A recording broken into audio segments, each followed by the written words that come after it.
warahmatullahi wabarakatuh. Perkenalkan, nama saya Vira Febiola, saya mahasiswa dari Universitas Islam Negeri Jakarta Palembang.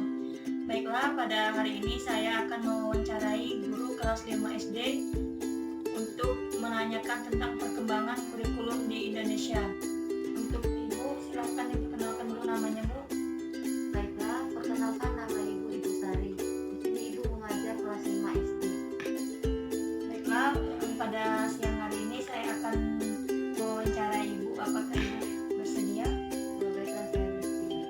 Untuk pertanyaan yang pertama, menurut Ibu selaku wali kelas, apakah guru di Indonesia saat ini masih menggunakan KTSP dalam proses pembelajarannya?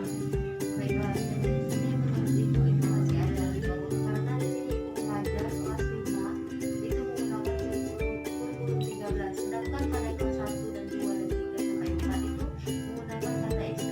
Di sini menggunakan kurikulum 13 itu menggunakan situasi dalam keadaan siswa tersebut atau dalam sekolah tersebut.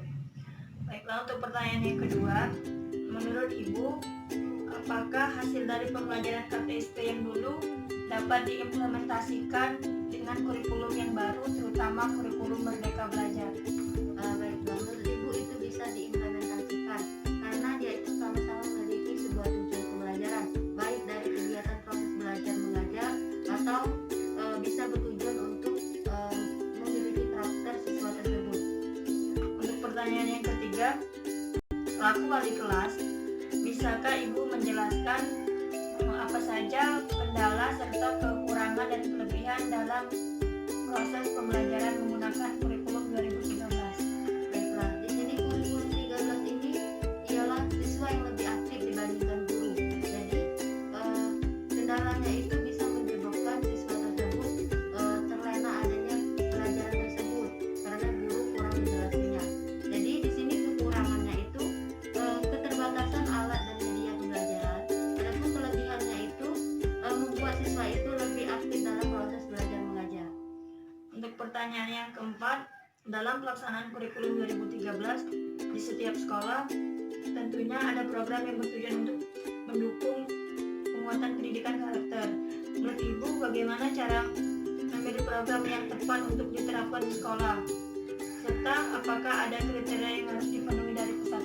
Jadi di sini pengajaran karakter di sini kami terapkan dengan mengajarkan siswa itu tentang kedisiplinan, kejujuran, dan bertanggung jawab terhadap sesama manusia. Jadi di sini untuk meningkatkan sebuah kedisiplinan dan kejujuran bertanggung jawab kepada siswa. Oke, untuk pertanyaan yang kelima, apakah ada pelatihan atau bimbingan khusus dari pemerintah pusat dan pemerintah daerah terkait kurikulum 2013 yang mencakup ranah afektif, kognitif, dan psikomotorik? Atau isi rapot pada K13 yang sudah menggunakan rumus Excel semua? Itu tentu ada karena di sini bisa melalui sebuah sosialisasi yang diberikan oleh Dinas Pendidikan kepada guru. Setelah untuk pertanyaan yang nomor 6, menurut Ibu selaku wali kelas, bagaimana kesiapan para guru dan sekolah untuk pengimplementasian kurikulum Merdeka Belajar atau One Track? Baiklah, menurut Ibu guru-guru di sini siap meskipun guru masih dalam proses memahami kurikulum tersebut.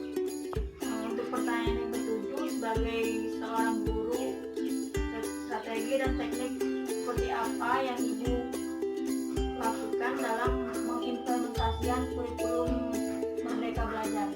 Baiklah, menurut Ibu di sini belum tahu dikarenakan masih dalam proses belajar mengajar di antara kampus sama guru. Untuk pertanyaan yang ke-8, menurut sumber yang saya cari, konsep belajar merdeka atau SBM akan diganti dengan ujian asesmen yang diselenggarakan hanya oleh sekolah. Ujian untuk menilai kompetensi siswa dapat dilakukan dalam bentuk tes tertulis dan atau bentuk penilaian lain yang lebih komprehensif, seperti portofolio dan penugasan, seperti tugas kelompok, karya tulis, dan lain sebagainya. Apakah ini efektif menurut Ibu? Baiklah, di sini menurut Ibu itu efektif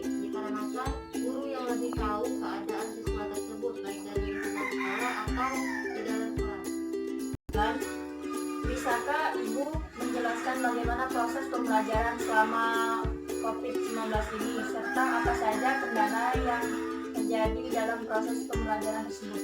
Baiklah, di sini proses pembelajaran selama COVID-19 ini bisa menggunakan aplikasi WhatsApp. Di sini dalam aplikasi ini dibuat grup dan guru bisa memberikan tugas melalui aplikasi tersebut dan bisa menjelaskan materi-materinya itu melalui aplikasi tersebut direspon oleh siswa. Adapun kendala dalam masalah proses pembelajaran selama COVID-19 di sini yaitu yang pertama itu kendala sinyal atau internet, dan yang kedua itu banyak siswa yang tidak memiliki HP Android, dan yang ketiga itu banyak siswa itu tidak mengerti untuk memahami aplikasi WhatsApp dan menggunakan HP Android tersebut. Untuk pertanyaan yang ke-10, menurut Ibu, dalam pembuatan dan penyusunan RPP lebih mudah dan lebih praktis yang mana? Antara RPP KST, K13, dan RPP Merdeka Belajar One-Pack. Baiklah, di sini menurut Ibu itu yang lebih praktis itu RPP Merdeka Belajar atau One-Pack, dikarenakan lebih mudah dan praktis sehingga memudahkan tugas guru. Oke, terima kasih Bu atas waktunya hari ini. Semoga apa yang saya dapat bisa bermanfaat. Wassalamualaikum warahmatullahi wabarakatuh.